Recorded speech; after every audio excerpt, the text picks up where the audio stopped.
Nous sommes le lundi 3 octobre, il est 9h30. Chers amis passionnés d'automobile, curieux des nouvelles technologies, des nouvelles mobilités, bienvenue sur la télé du Mondial. Notre toute nouvelle chaîne de web télé d'information continue, c'est une innovation du Mondial 2016. Tous les matins, je vous donne rendez-vous dès 9h30, juste avant l'ouverture du salon, à vous, cher public, pour Good Morning Mondial, un programme hybride entre le journal télé et le talk show. 50 minutes ensemble avec chaque jour un constructeur qui vous donnera envie, qui vous fera rêver, mais aussi l'actu de l'automobile, les bons plans du salon, l'éco, la conso, les équipements et surtout l'œil des pros qui font l'automobile, la filière automobile en 2016. À 11h et jusqu'à 11h50 dans Auto Techno, mon complice Laurent Meillot vous dévoile tous les secrets des voitures d'aujourd'hui et de demain, ces voitures qui embarquent des technologies dignes d'un Airbus.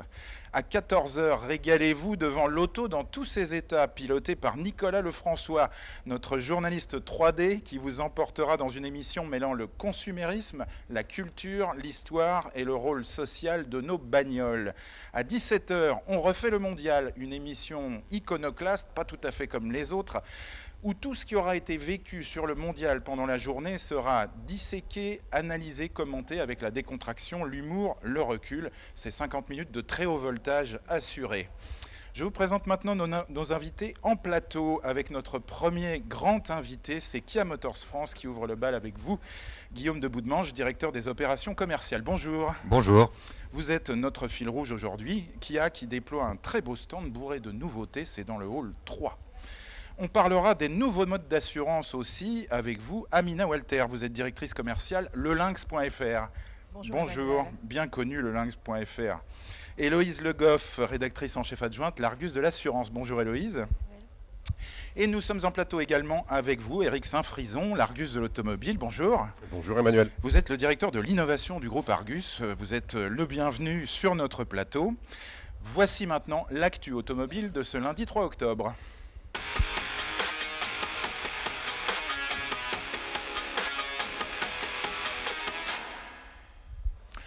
En France, tout d'abord, la bonne santé des ventes automobiles se confirme avec une hausse de 2,5% des ventes en septembre. Les immatriculations d'automobiles neuves restent très positives. Depuis le début de l'année, les Français et vous, chers visiteurs, vous avez acheté plus 5,7% de voitures que l'an dernier. Cela représente exactement 1 502 407 voitures. Si Renault confirme sa forme olympique avec plus 7,1 sur le mois et plus 8,4% depuis janvier, c'est avant tout la gamme entièrement renouvelée qui vous séduit, qui séduit les Français. Dacia est l'un des meilleurs performeurs de septembre, plus 13,5% de voitures vendues, et puis très impressionnant, plus 14% sur 9 mois. Vous aimez les voitures essentielles de Dacia. Chez Groupe PSA, la forme est moins marquée. Peugeot est à moins 2,4% sur le mois, mais la croissance cumulée est solide à plus 3,3%. Citroën s'est essoufflé et attendait avec grande impatience le lancement de la nouvelle C3, moins 13,5% d'autos vendus en septembre pour un cumul légèrement négatif à moins 1,6%. Mais soyez-en sûrs, ça va repartir. Venez visiter le stand Citroën, découvrez la nouvelle C3. On observe la très bonne performance de Volkswagen, plus 9,5%, et au sein du même groupe de Skoda, à plus 5,3%. Skoda qui présente un superbe SUV, le Kodiaq. Chez Seat, c'est encore l'été indien. La marque perd 14,9% de ventes sur le mois, à peine stable au cumul. Bon, il est temps de rentrer vendre des autos. Ça tombe bien, sur le mondial, le nouvel ATK est absolument superbe. Les Japonais, Toyota plus 8,9%, Lexus plus 10,9%, Nissan moins 7,4%, mais Infiniti explose avec plus 45% de ventes évidemment sur des tout petits volumes. Superbe stand Infiniti sur le mondial. Les Coréens, Kia est à plus 14% sur le mois, quasiment plus 15% au cumul. Alors on aime annoncer des nouvelles comme celle-là quand on a le constructeur autour de la table. Hyundai performe aussi dans le même groupe, c'est le groupe Hyundai Kia, plus 17,1%. Et puis pour ceux d'entre vous qui sont des professionnels, sachez que le véhicule utilitaire se porte très bien. Stable en septembre, il est en progrès de près de 10% depuis le début de l'année. Donc les commerçants, les artisans qui nous regardez, vous achetez des véhicules, vous croyez dans le futur, c'est un signe de reprise économique. Alors, en tout cas, on veut le croire ici sur la télé du Mondial. Une info entretien auto. PSA annonce ce matin la création d'une nouvelle gamme de pièces détachées pour toutes les marques automobiles. Et oui, Elle se nomme Distrigo. Elle sera disponible dans tous les ateliers Peugeot et Citroën, mais aussi dans le réseau Eurorépar, qui appartient à groupe PSA. La gamme Distrigo devrait couvrir toutes les opérations d'entretien courant et être proposée à des prix compétitifs avec ceux des centres auto ou des garages de proximité. Bonne chance à la gamme Distrigo. L'actu internationale maintenant, avec cette info, Renault annonce ce matin la création d'une co-entreprise en Iran avec le fonds d'investissement Hydro. Objectif, produire à terme 150 000 véhicules par an dans le pays. Le marché automobile iranien est évalué à 2 millions de véhicules d'ici à 2020, soit un petit peu moins que le marché automobile français et ses 2 400 000 voitures et véhicules utilitaires. Une autre information internationale en provenance du Japon où on nous dit que les ventes de véhicules neufs gagnent 3,7% en moyenne en septembre. Mais, et c'est l'info important, les mini-gabarits, vous savez, les fameux midgets, ces petites autos toutes carrées qui circulent dans les centres-villes, chutent pour le 21e mois d'affilée. On dirait que les Japonais finalement aiment mieux les voitures un peu à l'européenne. Enfin, on commentera tout ça dans notre émission. Top départ aussi aujourd'hui pour revenir à ce qui nous importe. Samedi 1er octobre, c'était l'ouverture au grand public du Mondial de l'automobile. 2016, ici à la porte de Versailles de Paris, un mondial plus vivant que jamais. Vous ne le savez pas, mais le mondial fêtera ses 120 ans en 2018. C'est le premier salon automobile au monde, le salon des superlatifs.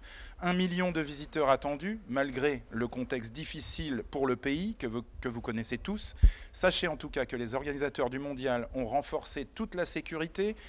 De manière draconienne, vous visiterez le mondial en toute sérénité cette année. Pliez-vous, s'il vous plaît, au contrôle répété tout au long du salon et à toutes les entrées.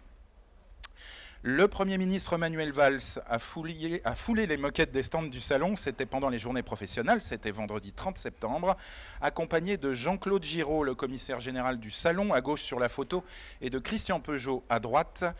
Président du comité des constructeurs français d'automobiles, il s'est rendu chez Peugeot où Carlos Tavares, président de groupe PSA, et Jean-Philippe Imparato, le directeur Peugeot France, lui ont révélé le fameux iCockpit. C'est difficile à prononcer, mais on va y arriver tout au long du salon. Le iCockpit qui révolutionne le tableau de bord des 3008 et 5008 avant d'être étendu à toute la gamme. Le Premier ministre s'est également rendu sur les stands de l'alliance Renault-Nissan. Vous le voyez ici devant la nouvelle Micra Génération 5 sur le stand Nissan, accueilli par Carlos Ghosn. Manuel Valls a salué la pleine effervescence du secteur automobile qui fait de nouveau rêver avec toutes ces innovations de rupture technologique. Et puis le lendemain, samedi 1er, donc jour de l'ouverture au grand public, ce fut au tour de Ségolène Royal, la ministre de l'écologie, de visiter le salon. Madame Royal est revenue sur l'événement de l'an dernier, le fameux Dieselgate. Je souhaite que de cette crise sorte un coup d'accélérateur pour la voiture électrique. La voiture électrique, la voiture à hydrogène aussi, ça doit être maintenant une priorité. Les constructeurs doivent baisser les prix et élargir leur gamme, a-t-elle lancé. Alors en attendant le futur, je vous propose d'être dans le présent. Il paraît que c'est la source du bonheur. Venez rêver et découvrir les 300 exposants répartis dans 6 halls, un salon grand comme 15 terrains de football et surtout 45 constructeurs, dont Kia bien sûr, qui présentent 80 nouveautés en exclusivité dans leurs écrins. Des stands très beaux, c'est ce qui marque essentiellement le rêve est de retour au mondial. Je vous propose de regarder quelques-unes des voitures neuves, des nouveaux modèles qui nous ont marqués. Regardez.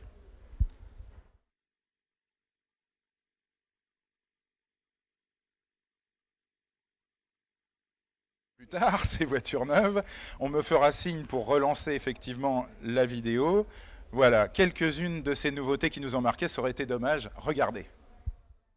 Chez Renault, la nouvelle Zoé et son autonomie record de 400 km côtoient le concept car Trésor qui annonce les prochains choix stylistiques de la marque. Le tout nouveau Koleos, franchement baroudeur, n'a plus rien à envier à ses concurrents directs. Mais la vedette sur le stand Renault, c'est évidemment le Scénic qui assurera l'essentiel des commandes. Chez Dacia, on restyle, on relift à tous les étages. Nouvelle Logan, nouvelle Sandero et la fameuse boîte à double embrayage EDC pour le Duster. La toute nouvelle C3 chez Citroën, tant attendue, va faire du bien à la marque au chevron, nous en sommes sûrs, elle va vous séduire. Citroën qui dévoile son tout nouveau concept car C-Experience, qui préfigure l'arrivée d'une toute nouvelle grande berline made in France, Cocorico. Peugeot n'est pas en reste avec un feu d'artifice. Nouveau 3008 que vous pouvez bien sûr commander en concession dès maintenant. Magnifique et très affirmé dans la famille des SUV. Une famille qui grandit sans cesse et vous fait craquer. Vous découvrez aussi le nouveau 5008 et son tout nouveau style, intérieur et extérieur. Et puis le concept car Fractal, inspiré par le son, nous dit la marque. Les marques étrangères sont présentes en force avec toutes leurs nouveautés. On commence avec Nissan qui a révélé sa toute nouvelle Micra génération 5, vraiment superbe. C'est Carlos Ghosn lui-même, président de l'alliance Renault-Nissan, qui l'a révélé en ouverture du mondial. Événement majeur chez Kia qui présente le Niro que vous avez tous aperçu en pub télé, un SUV hybride tout nouveau dans la gamme, innovant. Nous allons y revenir tout de suite avec le Big Boss de Kia en France qui est notre invité sur ce plateau. Et puis la toute nouvelle Rio qui fait peau neuve, intérieur et extérieur, un modèle très important pour les prochaines années. Hyundai n'est pas en reste avec la toute nouvelle génération de i30 en exclusivité mondiale. Une belle auto assurément, également présentée dans une version ultra méchante, la RN30, une bête de compétition dont on reparlera. Mitsubishi nous a cloué à nos caméras avec son concept Grand Tourer, un concept car qui en impose carrément. Du côté du groupe Volkswagen, Skoda ajoute un grand SUV dans sa gamme avec le Kodiaq qui n'aura évidemment pas que des couleurs fluo. Seat de son côté lance son ATK, la marque qui en a profité pour truffer les allées du mondial de pub à l'effigie de cette très belle nouveauté. Chez Volkswagen, une révélation avec le prototype ID qui préfigure une toute nouvelle famille de véhicules électriques dès 2020 avec des autonomies annoncées entre 400 et 600 km. Votre présence est requise sur ce mondial, à vous les passionnés de technologie, mais aussi vous les curieux de l'avenir de la mobilité, les écolos, que vous aimiez la politique, le cinéma, la culture ou encore que vous soyez candidat aux prochaines élections. Le mondial, c'est évidemment pour vous tous. Et votre curiosité doit vous emmener tout particulièrement sur le stand de Kia Motors France, situé dans le hall 3. Kia est notre invité avec vous, Guillaume de Boudemange, dont vous n'êtes pas le big boss, mais le directeur des opérations commerciales. Il y a eu un petit loupé dans le commentaire de la vidéo. Alors, vous êtes le premier constructeur invité de la télé du mondial. J'annonçais vos chiffres de performance commerciale, Guillaume de Boudemange, et de tous vos collaborateurs, les concessionnaires, plus 14% sur le mois, presque plus 15% depuis le début de l'année. Vos voitures plaisent aux Français. Bonjour Emmanuel et merci pour votre invitation. Effectivement, on a le vent en poupe sur cette année 2016 puisque vous l'avez dit, le marché sur les 9 premiers mois est en progression de 5,7% et Kia est à plus 15%. Nous sommes une des marques généralistes qui progresse le plus sur ces 9 premiers mois. Ce qui est intéressant de voir, c'est que ce n'est pas seulement une augmentation un petit peu tactique de nos immatriculations, mais on progresse sur chaque segment de clientèle. Alors en particulier les ventes aux clients particuliers qui nous regardent ce matin. Exactement, en particulier les ventes sur les clients particuliers. Vous savez que les particuliers achètent de moins en moins de voitures, c'est principalement les entreprises qui progressent beaucoup, mais qui progressent de façon très importante sur ce segment des particuliers, comme nous progressons également sur le segment donc des entreprises et des lois longue durée. Voilà. Alors je vous propose tout de suite, Guillaume de Boudemange, une immersion sur le stand Kia, comme si vous y étiez, chers téléspectateurs. Les nouveautés, les valeurs, les messages de la marque, la puissance d'un constructeur de classe mondiale. Regardez. Un très beau stand, épuré, premium, ce sont les messages que vous souhaitiez faire passer ? Alors nous sommes constructeurs généralistes, Kia Motors France fait partie, Kia Motors en général fait partie du 5e groupe automobile mondial. Voilà, nous avions beaucoup de nouveautés cette année, donc nous voulions un grand stand de plus de 2200 mètres carrés. Alors derrière vous, on a une magnifique Rio en exclusivité mondiale avec un magnifique mannequin à l'intérieur, ça n'échappe à personne. Oui, c'est effectivement ce modèle, donc la Kia Rio est un modèle du segment B. C'est notre plus grande vente au niveau mondial. En 2015, on en a vendu près d'un demi-million. C'est notre grosse nouveauté cette année et nous souhaitions effectivement lui laisser la place belle sur ce stand. Et puis derrière vous, qu'on voit à la caméra, donc on a tous les autres modèles et les voitures entre guillemets vertes au fond. Oui, tout à fait. Alors en fait, nous souhaitions hiérarchiser effectivement la présentation de nos modèles avec une vue globale effectivement, et puis après, en allant vers le fond du stand, découvrir plus dans le détail à la fois notre gamme verte qui est en pleine croissance, mais aussi des motorisations. Alors on est maintenant dans la zone verte dédiée entre guillemets donc aux véhicules verts, c'est-à-dire en premier lieu donc ce magnifique Niro qui est un lancement. Tout à fait, en fait, c'est une première française. Il s'agit en fait de notre premier crossover 100% hybride, dans la mesure où ce sera la seule motricité qu'on aura sur ce véhicule, hein, pas de moteur thermique seul. Voilà, donc notre premier crossover hybride Niro. Un peu plus loin, on a l'Optima. Alors celle-ci, elle est plus innovante encore. Oui, tout à fait. Alors là, nous sommes en première également française, et il s'agit d'un véhicule hybride rechargeable. Et juste derrière, la Soul. Oui, tout à fait, qui est notre véhicule électrique. On en vend 10 000 par mois aux États-Unis. En Europe, effectivement, les ventes sont un peu moindres, mais celui-ci spécifiquement est un véhicule 100% électrique. Et il se trouve que nous sommes, en France, 5e des ventes avec le Soul EV. Donc une belle performance et aussi une belle démonstration de notre savoir-faire technologique. C'est important pour vous, l'image verte, justement, l'image d'évolution des motorisations, que vous appuyez fortement sur ce mondial ? En tant que constructeur généraliste, nous devons proposer des solutions de mobilité différentes. Ces technologies vertes en font partie. Nous sommes un des rares constructeurs généralistes à proposer à la fois un 100% électrique, un véhicule hybride et aussi un hybride rechargeable. Donc oui, c'est très important pour la marque et pour l'avenir. Alors Guillaume de Boudemange, Xavier Domenech-Cabot, votre porte-parole sur le stand, le rappelle, le groupe Hyundai Kia se positionne au 5e rang des constructeurs mondiaux, mais peu de gens le savent. Exactement. En fin de compte, en France, nous ne sommes qu'à 1,7% de part de marché, mais il faut savoir que la marque Kia vend dans le monde plus de voitures que le groupe PSA dans sa totalité. Je crois que c'est 8 millions de voitures de véhicules pour le groupe. C'est la puissance d'un groupe qui est extraordinaire, qui a aussi une intégration verticale des métiers, c'est-à-dire qu'on fabrique nous-mêmes nos aciers, on fabrique nous-mêmes les bateaux qui transportons les voitures partout dans le monde. Ah oui, parce que c'est ce qu'on appelle un chaebol Exactement, un conglomérat coréen. Un conglomérat coréen qui fait absolument tout, de l'acier jusqu'au cendrier, finalement. Jusqu'au cendrier. On va dire ça comme ça. Qui est aussi, et il faut le souligner, une marque au top en matière de qualité. Ça aussi, c'est peu connu. L'enquête américaine J.D. Power, que les professionnels connaissent bien, vous a placé en première place la marque Kia pour la qualité globale de ses voitures. Incroyable. En fin de compte, Kia a appuyé sa croissance jusqu'à présent sur 2 piliers. Le premier, vous l'avez dit, c'est la qualité des voitures. On a cette enquête J.D. Power, mais on a également en France et partout en Europe la garantie 7 ans. Nous sommes le seul constructeur à offrir une garantie 7 ans à nos voitures. Ça vous coûte de l'argent ou ça vous en rapporte, la garantie ? C'est un avantage commercial indéniable. Ça veut dire que ça coûte quand même un peu de sous. Hein. Forcément. Bon. Vous avez une particularité dans le groupe, c'est en fait une capacité à vous transformer en permanence, à vous focaliser sur les marchés que vous souhaitez investir. Pour plaire au marché européen et nord-américain, vous avez débauché, c'était il y a 10 ans, Peter Schreier, qui était le patron du design Audi, rien que ça, qui dirige également aujourd'hui non seulement le style de Kia, mais aussi celui de Hyundai. Quelle révolution du design sur vos modèles ? Alors justement, c'est ce que je vous disais, le premier pilier de la croissance de Kia, c'était la qualité. Le deuxième pilier, c'est le design. On a des voitures qui plaisent, on a des voitures dont les taux d'achat sont liés justement au design des voitures. Je pense au nouveau Sportage, je pense à la Picanto, je pense au Sorento, à toutes ces voitures-là qui ont un design qui draine des clients dans nos showrooms et qui signent des bons de commande. Et avec un nouveau Niro qui est vraiment chouette. Alors, on a effectivement une actualité produit qui est particulièrement riche sur le mois de septembre, puisqu'on va rentrer sur ce segment des voitures éco-responsables avec Niro qui est maintenant le premier crossover hybride du marché, qui ne sera développé qu'en motorisation hybride. Il n'y a pas de moteur thermique conventionnel.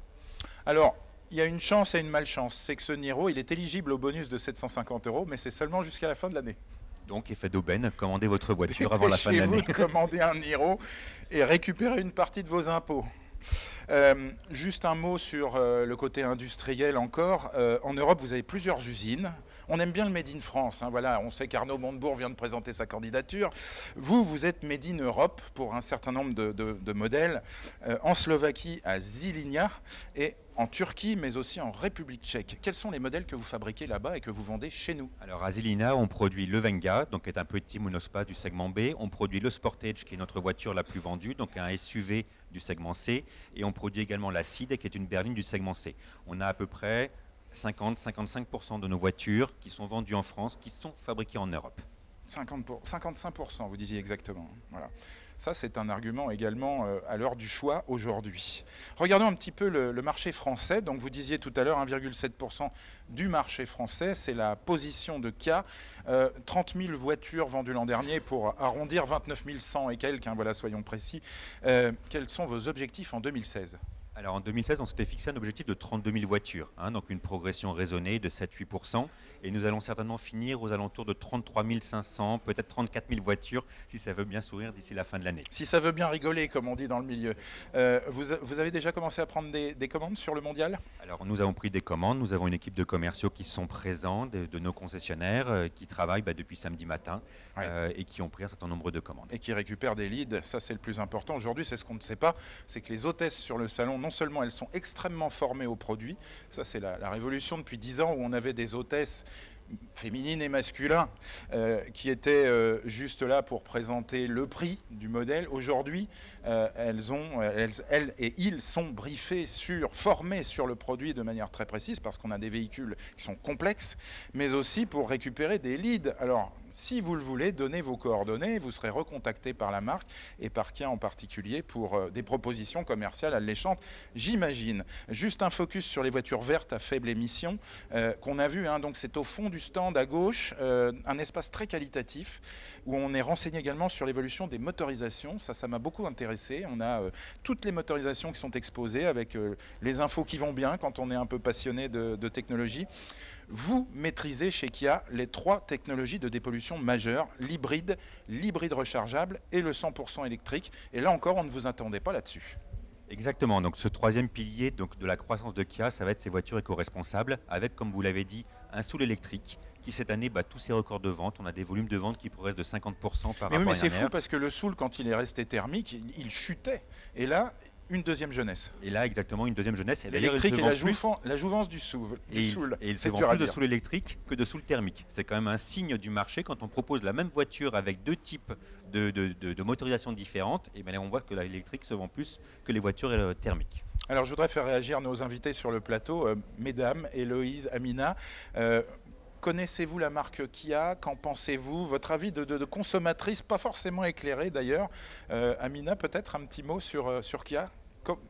Qu'est-ce que ça évoque Kia pour vous aujourd'hui? Pour moi, Kia évoque des... Alors mettez bien le micro devant la bouche, voilà, c'est important pour qu'on vous entende. Alors je connais peu la marque Kia, toutefois ça évoque des voitures pour moi de petite taille, enfin pas de gros cylindrés, économiques et à des prix abordables. Ouais, c'est amusant comme avis, effectivement. Héloïse Le Goff? Oui, donc je connais la marque Kia et effectivement, je rejoins tout à fait Amina. Ce sont des voitures qui sont très lookées, effectivement fabriquées en Europe et à prix abordable.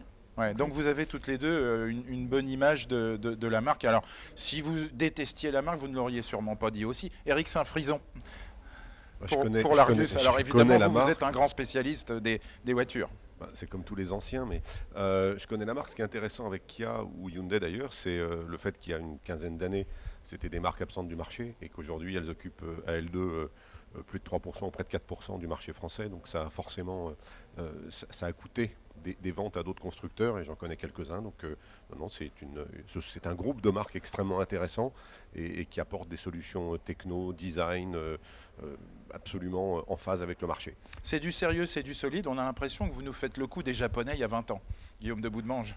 Non, j'ai l'impression qu'on a une technique qui est un petit peu différente. On veut en offrir plus aux clients pour leur argent tout en leur donnant des produits de qualité qui vont durer dans le temps. Effectivement, on le voit, vous avez un stand, mais aussi celui de Hyundai, puisque vous êtes dans le même groupe, qui est de grande taille, qui est très déployé sur le mondial. C'est une démonstration de force en réalité. C'est une démonstration de force, c'est ce que je vous disais. La marque est très présente dans le monde en étant le 5e constructeur mondial. Néanmoins, on a en France une part de marché qui ne correspond pas aux ambitions de la marque. Et c'est pour ça qu'on a un plan de croissance jusqu'à l'année 2020 pour pouvoir progresser. Et vous y travaillez tous les jours, on s'en doute. Merci Guillaume de Boudemange. Restez avec nous. On va parler un petit peu des bons plans de ce mondial.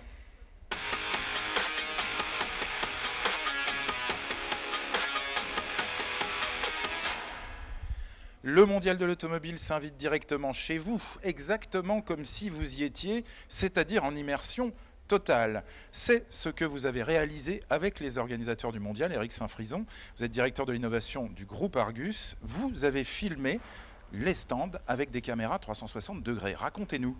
Alors c'est parti d'une observation qui est un constat.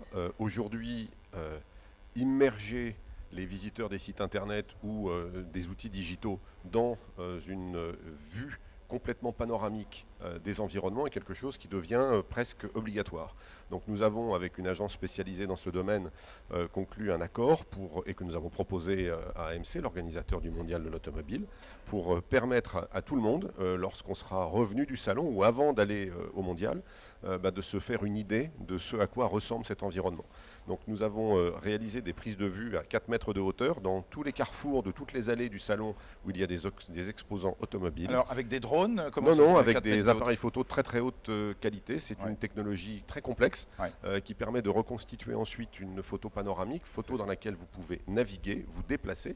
Et puis nous avons aussi proposé à des constructeurs la possibilité de faire rentrer le visiteur dans le stand, puis dans les voitures, autour et dedans, de façon à leur permettre de revivre cette expérience avec moins de monde, moins de stress, moins de bruit, avant d'y aller pour se faire son pré-shopping ou après y être allé pour valider qu'on ne s'est pas trompé quand on a choisi ou élu telle ou telle voiture. Alors c'est tout à fait alléchant, hein. Je vous propose tout de suite qu'on regarde ce que ça donne. Plongeons ensemble dans cette réalité virtuelle.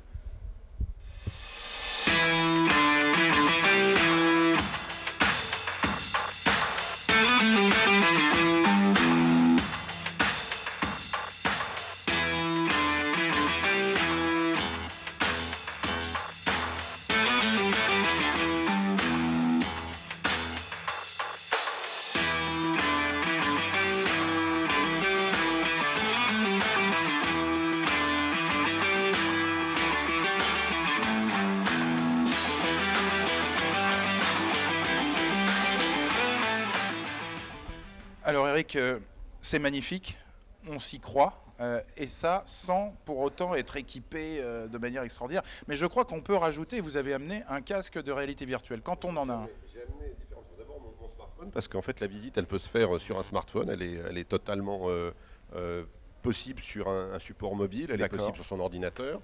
Elle est possible avec des appareils comme celui-ci, qui sont des appareils très simples dans lesquels vous glissez votre smartphone. Ensuite, il suffit de tourner la tête pour réaliser la visite, de diriger son regard vers des points qui vous permettent de vous déplacer de manière naturelle. Mais alors très concrètement, il faut quand même télécharger l'application sur le smartphone. Non, pas du tout. Vous allez sur le site du Mondial de l'automobile, sur le site de l'Argus, ouais. Et sur les deux sites, vous avez accès à cette même visite. D'accord. Et encore une fois, à partir de votre ordinateur, de votre téléphone, de votre tablette, en fonction des usages que vous souhaitez, vous pouvez vous déplacer. Vous pouvez même aller jusqu'à cette dernière chose, qui est le tout nouvel Oculus Rift de Facebook, et qui, connecté sur votre ordinateur, qui est une machine extraordinaire, vous permet de réaliser une visite en immersion totale du Mondial de l'automobile. Il y a aussi le Gear VR chez Samsung, je crois, qui fonctionne avec, qui est présent. Samsung est exposant sur le Mondial, on en reparlera, parce que alors c'est la grande tendance.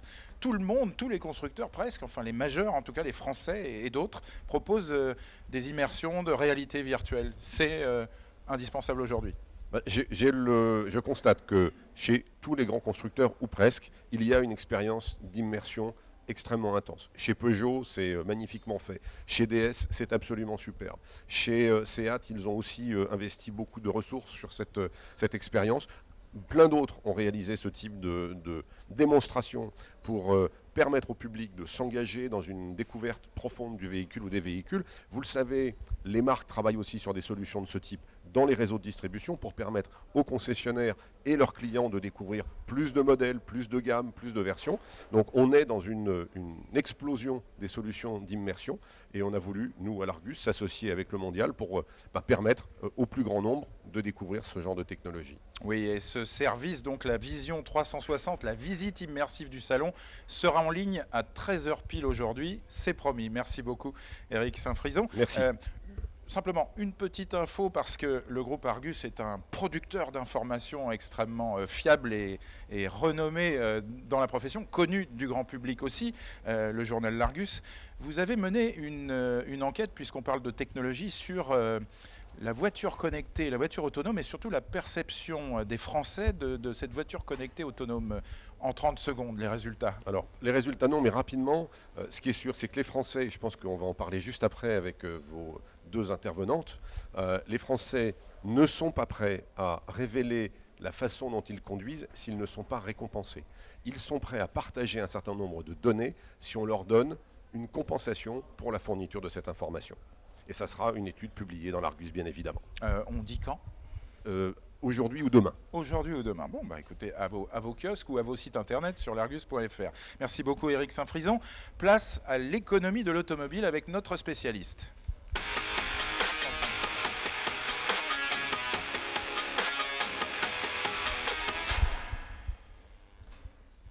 C'est la question écho de ce lundi 3 octobre. Le marché automobile français a-t-il vraiment recouvré la santé? Bonjour Éric Champarneau. Bonjour. Par un tour de magie télévisuel, vous avez remplacé Éric Saint-Frison, qui a disparu dans un nuage de fumée. Un Éric pour un autre. Vous êtes un expert du marché automobile, vous êtes associé au BIPE, le Bureau d'information et de prévision économique. Alors on dit même le BIP. Carrément.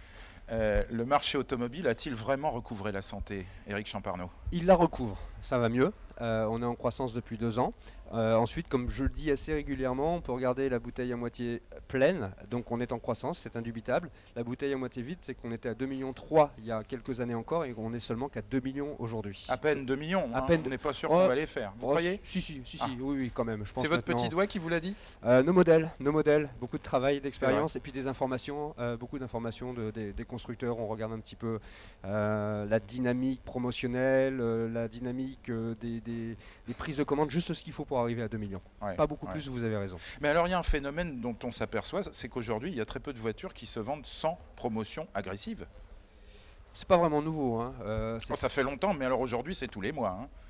Effectivement, et les taux de remise sont assez importants. Ouais. L'argent n'est pas cher, le financement non plus, ce qui vaut d'ailleurs le développement de nouveaux canaux pour accéder à l'automobile. Je pense à la LOA et à la LD, qui a augmenté de 33% depuis le début de l'année. C'était déjà le cas l'année dernière. Alors on va dire tout ça en bon français. Hein. La LOA, c'est la location avec option d'achat. Absolument, absolument. Avec ou sans un apport initial. On loue la voiture, on paye un loyer, hein, comme ceux qui louent un appartement plutôt que de l'acheter, ce qui permet d'accéder à un véhicule neuf, qui va rester neuf, qu'on va pouvoir renouveler régulièrement, qui va permettre d'accéder à certains niveaux de gamme ou à certaines marques sans fournir le taux d'effort à l'achat. Et aujourd'hui, ça marche très très bien. Oui, il y a une très forte progression donc, de ce mode de financement depuis l'année dernière. Alors sur le marché des particuliers, aujourd'hui ça pèse 12%, la location avec option d'achat. De tout temps, c'était inférieur à 5%, hein, c'était 3-4%, et aujourd'hui c'est 12%. Et qu'est-ce qui fait que ça séduit le grand public ? Il y a plusieurs phénomènes. Alors si on prend très structurellement, les modes de consommation en général ont basculé dans l'économie de l'abonnement. Hein, L'Internet, la communication, le téléphone, etc., etc. Donc les nouvelles générations sont plus dans l'usage que l'usure. Donc on utilise mais sans nécessairement acheter. L'automobile a un peu tardé, mais ce qui a accéléré les choses, c'est comme je le disais, les taux d'intérêt qui sont très bas, qui permettent d'avoir des formules très agressives dans le bon sens du terme. Et puis, mais qu'on peut avoir aussi dans le crédit finalement. C'est vrai, mais il y a des avantages supplémentaires avec la location avec option d'achat, c'est que vous avez parfois des packages intégrés, vous allez avoir l'entretien, la réparation. Oui, c'est ça, on budgétise totalement. On budgétise, on lisse. Son automobile. La valeur résiduelle, la question, elle est moins prégnante parce qu'on va bien souvent enchaîner d'une location à une autre. Pas mal d'avantages. Alors, peut-être réaction, oui, Guillaume de Boudemange. Je me permets de compléter, c'est intéressant, je partage tout à fait votre analyse. Je crois que la dernière chose aussi qui a poussé cette location, ces formules locatives sur les particuliers, c'est la communication des constructeurs.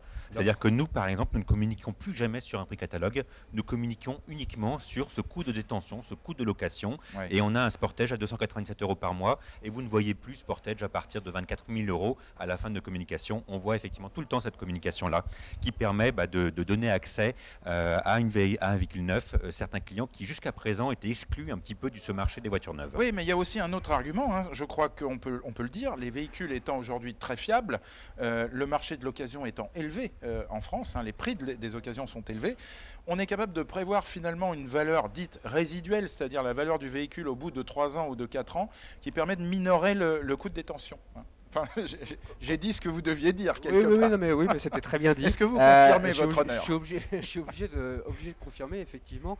Quand vous avez de la visibilité sur la valeur résiduelle du véhicule, vous gérez mieux votre risque quand vous êtes un financier ou un constructeur et que vous créez cette offre. Et ça vous permet, encore une fois, d'arriver avec des niveaux vraiment très compétitifs, très agressifs. Et monsieur a raison, aujourd'hui, toutes les marques s'y sont mis. Absolument toutes les marques, vous voyez l'affichage dans la rue. Et effectivement, c'est le prix d'un loyer que vous avez et plus le prix d'une voiture.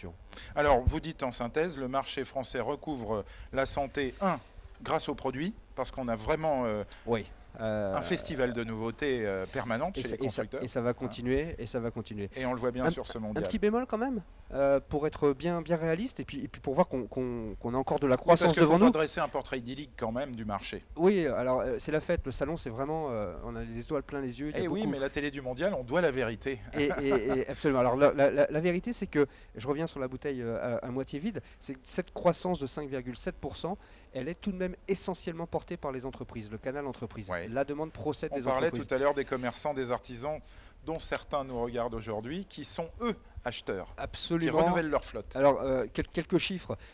Les ménages, c'est plus 1,5%. Donc c'est moins que la croissance du marché, à 5, vous le disiez tout à l'heure, à 5,7%. 5,7, oui. Les entreprises, suivant le canal, c'est plus de 10%. La location longue durée, c'est 16%. La location courte durée, c'est 10%, etc. etc. Donc les ménages sont ceux qui progressent le moins Ce finalement. sont ceux qui progressent Voilà. le moins, absolument. Et bien souvent, c'est là où on fait un peu plus de marge. Alors- Donc ce serait un peu mieux pour les affaires des constructeurs que le canal ménage se redynamise également. Bien. Justement, si on reprend maintenant et qu'on parle du marché par catégorie de véhicules, on a 2 points particuliers, enfin 3 points particuliers. Le premier, phénomène Dacia, extraordinaire. Oui. Le deuxième, les Premium. marques premium et Oui, luxe oui, qui oui. cartonnent. Alors, ça continue, ça se confirme. Il y a un phénomène qu'on a commencé à voir, à Alors commenter. attendez, où est l'argent? Alors, prenons l'image de la segmentation du marché. Dans le temps, on avait une espèce de losange avec très peu de petites voitures citadines, entrée de gamme, un gros milieu de gamme, et puis quelques Happy-Few qui avaient des voitures premium. Ce losange s'est transformé en sablier. On a aujourd'hui une polarisation du marché. Des ménages qui ont un peu plus de difficultés économiques, qui sont Donc achètent beaucoup de Dacia, et qui qui vont achètent acheter beaucoup de low véhicules cost, donc citadines, 15% de croissance entrée depuis de le gamme. début de l'année. bien sûr. Et puis le milieu de gamme qui s'est un peu évasé, ce qui a posé quelques difficultés aux Français, qui étaient Qui s'est spécialistes, cintré en quelque qui s'est sorte. cintré absolument, D'accord. comme une veste ou une robe. Ou un sablier. Et puis ou un sablier. Et puis le premium, 10% Plus de Audi, 10% du 10% Mercedes, 16% BMW. Non, ça fait beaucoup ça. Ah non, Les croissances, pardon. croissances, Ah oui. Non, Oui, il pas faut de être part de précis, marché, parce oui. que voilà, la part Alors- de marché, c'est quand même pas tout ça. Alors, si vous voulez les parts de marché, on était à 8% en 2010, on est aujourd'hui à 12% Oui, des marques absolument, premium. absolument. Oui, 4 points, alors qu'on a traversé une crise. Donc ça montre bien, au passage, qu'il y a toujours une clientèle pour la voiture luxueuse ou avec un fort contenu technologique, avec un grand plaisir de conduire. Guillaume de Boudemangeur, réaction. Vous vous situez plutôt dans le cintre du sablier? Non, alors en fin de compte, Kia a un petit peu une image, enfin avait une image low cost, des produits pas chers, avec une qualité qui était plus ou moins aléatoire. On a complètement changé cette image-là et on est devenu un généraliste, une marque généraliste mainstream qui n'est plus low cost, même si on a un bel avantage client. Mainstream, Exactement, le mot est beau. mainstream. Vous êtes, Merci. vous êtes au centre du flux. Voilà. Exactement, on est au centre du flux tout en offrant à nos clients, encore une fois, un avantage concurrentiel. Ils ont un avantage particulier à acheter une Kia par rapport à une autre marque généraliste. Ça, c'est le côté pratique d'être un constructeur généraliste. De l'autre côté, il y a ce phénomène quand même de contraction des achats des véhicules je dirais, de segment C, comme par exemple... Alors la Rio, elle est en segment B, je crois. C'est une citadine. Mais au-dessus, déjà, pour l'Optima, ça ne doit pas être simple, malgré tout. L'Optima, effectivement, c'est pas simple, surtout sur ce segment D où la présence des Français ou des premiums est très important.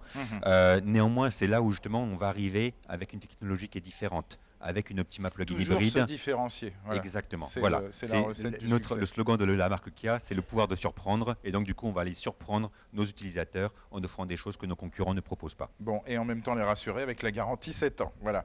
Les voitures neuves, on les achète, on peut même les commander à l'occasion du mondial. Donc n'hésitez surtout pas, chers visiteurs, venez nous voir, commander des voitures, c'est la fête de l'automobile. Mais il faut aussi les assurer, ces chères voitures, et de nouveaux modes d'assurance existent. C'est notre instant conso sur la télé du mondial.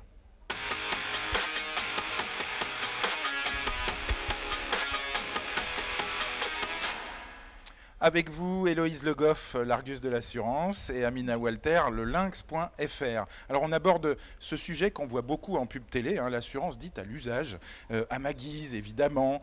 D'autres assureurs aussi proposent ce nouveau mode d'assurance auto. Amina Walter, donc le lynx, en quoi est-ce que cela consiste? On paie au kilomètre parcouru? Alors déjà peut-être rappeler ce que ça signifie. On parle beaucoup de pay as you drive et pay how you drive. En bon français, ça signifie vous payez comme vous roulez. Ouais. Donc dans le premier cas, c'est une assurance qui est basée sur un prix au kilomètre, donc qui varie entre 0,04 centimes d'euros et 0,10 centimes d'euros. Dans le deuxième cas, Pay How You Drive, c'est une notion de kilomètre plus un mode de conduite. Donc le Pay As You Drive est assez commun, ça existe depuis un moment déjà. C'est-à-dire qu'on a besoin du kilométrage parcouru, ça s'arrête là. Exactement, Ok. et c'est déjà assez répandu en France, c'est pas nouveau. En revanche, le Pay How You Drive, je parle sous contrôle d'Héloïse, c'est assez récent en France. Par exemple, sur le site du comparateur lelynx.fr, on a seulement 2-3 partenaires qui le proposent. Alors, Sur une totalité de combien de partenaires? sur une quarantaine, cinquantaine de partenaires. Oui. Alors qu'au UK, on a aujourd'hui déjà 20 partenaires qui le proposent. Ah, c'est beaucoup plus développé en UK, sans doute aux États-Unis également, j'imagine. Absolument, ça Ouais. nous vient des pays anglo-saxons. Encore une fois, on est en retard, c'est fou. Voilà, absolument. On va dire que peut-être qu'on a aussi peu communiqué sur ce mode d'assurance, puisque c'est une assurance ça va être un boîtier qui va être connecté au véhicule de l'utilisateur. Oui, Et qui alors soyons tout à fait clairs, là on est en train de parler du Pay How You Drive. Ouais. C'est comment? Alors Héloïse Le Goff, vous, c'est l'Argus de l'assurance, vous êtes un journal professionnel, donc ça veut dire que vous avez démonté toutes les voitures pour savoir comment ça fonctionne tout ça. On n'a pas démonté les voitures. J'exagère à peine. Donc Amina l'a effectivement très bien expliqué. Il ne faut pas confondre le Pay As You Drive, qui est effectivement un paiement en fonction de la fréquence d'usage du véhicule et qui s'adresse principalement aux petits rouleurs qui y trouvent du coup leur intérêt. Et le Pay How You Drive qui effectivement s'est développé depuis la fin de l'année dernière et effectivement surtout proposé par 3 assureurs du marché. Alors comment ça fonctionne effectivement techniquement? Ah oui, ça on aimerait bien savoir parce qu'il y a toujours le côté Big Brother au-dessus de nos têtes. Hein. On est dans l'ère des objets connectés, donc c'est effectivement un boîtier télématique que l'assureur envoie à son assuré. Il le branche à la prise OBD de sa voiture, OBD On-Board Diagnostic. Ouais. Et ensuite, il télécharge aussi l'application de son assureur et par le biais du Bluetooth, en fait, les données transitent entre le boîtier et l'application et remontent à l'assureur. Et Alors les données, quelles données? Parce que alors ça, quelles c'est données? important de Accélération, décélération, virage brusque, mais également la manière dont vous conduisez savoir. effectivement. C'est-à-dire si on freine trop fort toutes les 3 secondes, on va être mal noté? C'est un peu ça. Je termine sur les données. Pardon, donc il y a pardon. aussi, Oh là là, je vais trop vite. mais également l'environnement. Les données permettent de dire si vous roulez sur autoroute, sur une route de campagne, à quelle heure vous roulez. Et tous ces paramètres sont pris en compte par l'assureur pour pouvoir en fait tarifer, affiner la tarification et considérer effectivement si vous êtes un assuré à risque ou alors si vous roulez de façon très prudente. Ah oui, ça fait quand même beaucoup d'informations qui sont prises en compte via la prise diagnostique donc, du véhicule, hein, ce que vous disiez, le boîtier OBD. Comment est-ce que c'est perçu par les clients? Alors je me tourne à nouveau vers vous, Amina. Si on a aussi peu finalement de partenaires et donc de vente de contrats de Pay How You Drive, est-ce que ce n'est pas parce que les clients craignent justement qu'on les juge?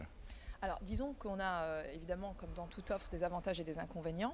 Aujourd'hui, en termes de jugement, effectivement, on peut être déstabilisé par cette surveillance, puisqu'effectivement, on a un boîtier qui est en permanence connecté sur votre véhicule et qui va envoyer des informations à votre assureur. Donc, ça peut aussi amener à des résiliations. Rapprochez un petit peu votre micro, on ne vous entend on pas peut bien. être aussi amené à avoir son contrat résilié. Ouais.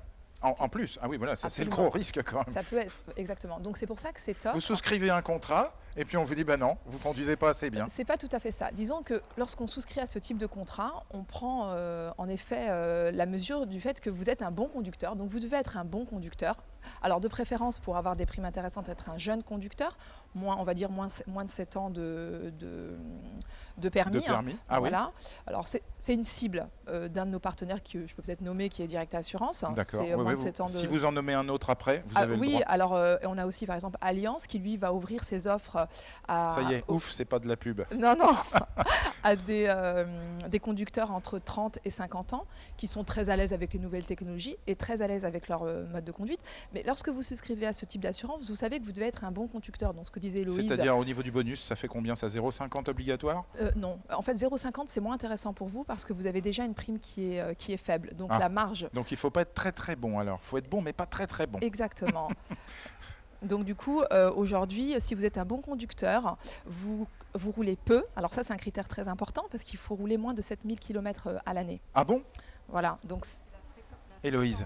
La fréquence d'utilisation est un des paramètres qui est pris en compte avec la manière de conduire et l'environnement en fait. D'accord. Très bien. Ceci étant, un point important, c'est que, donc, puisqu'on peut effectivement les nommer Alliance avec Alliance Conduite Connectée ou alors Amaguise avec Road Coach, comme ça il n'y aura pas de jaloux.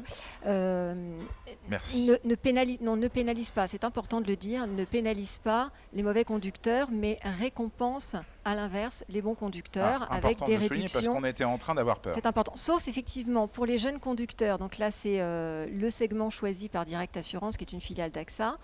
Là, en revanche, il peut y avoir 10%, un peu sur le système du bonus-malus, si vous voulez, 10% de pénalité. Mais par contre, la réduction tarifaire sur la prime annuelle d'assurance va jusqu'à 50%, là où Alliance et Amaguise proposent des remises qui vont jusque 30-35% et qui sont en fait en moyenne environ de 15% aujourd'hui. En moyenne de 15% aujourd'hui, c'est ce que vous constatez aussi sur le Lynx, oui, absolument. Amina Walter ? Absolument. Donc, il faut aussi peut-être compléter sur le fait qu'aujourd'hui, pour accéder à des primes d'assurance niveau bonus 50, il faut à un conducteur une ancienneté d'environ 13 ans chez son assureur. Grâce à ce type de système, on accélère grandement le processus. Ah oui, d'accord. Donc ça fait partie des avantages que l'on ne sait pas. Absolument, c'est des avantages, un avantage qui n'est pas négligeable. Un deuxième avantage, on peut parler des véhicules qu'on ne conduit pas ou peu et qui sont parqués dans nos parkings, les véhicules qu'on utilise uniquement le week-end, ou bien les camping-cars par exemple. Là, on a un réel avantage à souscrire. Ah oui, c'est ça. Alors si on résume bien, effectivement, on dit plutôt jeune, donc moins de 7 ans de permis, à peu près, voilà, selon les opérateurs. Petit rouleur et bon conducteur. Voilà.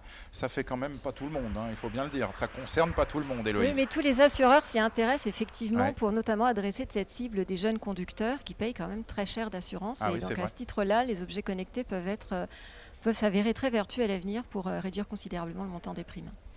Merci beaucoup Héloïse, merci Amina pour ces précisions sur effectivement le Pay as you drive, on va y arriver. Payez comme vous roulez et le Pay how you drive, payez comme vous conduisez. Donc tout est très clair. On sait maintenant effectivement qu'on peut réaliser des économies dans les critères que l'on a énoncés. C'est dommage d'ailleurs que les assureurs ne soient pas suffisamment présents sur ce mondial. Ça, c'est une petite remarque personnelle. Guillaume de Boudemange, on termine avec vous. Quel est votre rêve de constructeur à l'occasion de ce mondial ? Avoir des clients qui sont satisfaits, des clients des heureux, concessionnaires qui sont satisfaits et des actionnaires satisfaits également. Bon, et comme ça, vous serez satisfait. Et vous serez toujours là dans 2 ans pour nous en parler. Parce que c'est dur, l'industrie automobile, on le sait. Quelques informations pratiques pour ce premier numéro, pour finaliser ce premier numéro de Good Morning Mondial. On le sait, vous passez très souvent en famille nous voir et parfois les papas et les mamans ont besoin de souffler. Alors une garderie est là pour vous aider. Située Hall 2 au premier étage, elle accueille vos bouts de choux de 4 à 10 ans avec un espace nursery et puis un relais bébé aussi entre 11h30 et 18h30. Donc si vous êtes en famille, vous avez ce service totalement gratuit. Et puis pour les personnes à mobilité réduite, vous êtes nos invités VIP au Mondial. Vous n'avez pas à faire la queue. Présentez-vous directement aux portes d'accès. À l'intérieur, chaque stand a l'obligation d'avoir une rampe d'accès. Des ascenseurs sont présents partout pour accéder aux étages. Les personnes en fauteuil donc peuvent circuler partout et vivre le Mondial. Et ça, on y tenait, c'est très important. Enfin, pour ceux qui ont besoin d'un petit peu d'argent pour acheter des goodies, enfin les goodies en général elles sont données, mais pour acheter à manger, 2 endroits devant le pavillon 1 dans l'allée qui suit l'entrée principale, également Hall 3 juste à côté de chez Kia, à l'intérieur du hall, allée A à côté du relais H. Rendez-vous maintenant dès 11h pour Autotechno avec notre gourou des technos Laurent Meillot. Vive le mondial, vive l'auto et les mobilités. Toute l'info sur mondial-auto.com et je vous accompagne à nouveau demain matin dès 9h30 précise sur Good Morning Mondial. Excellente journée.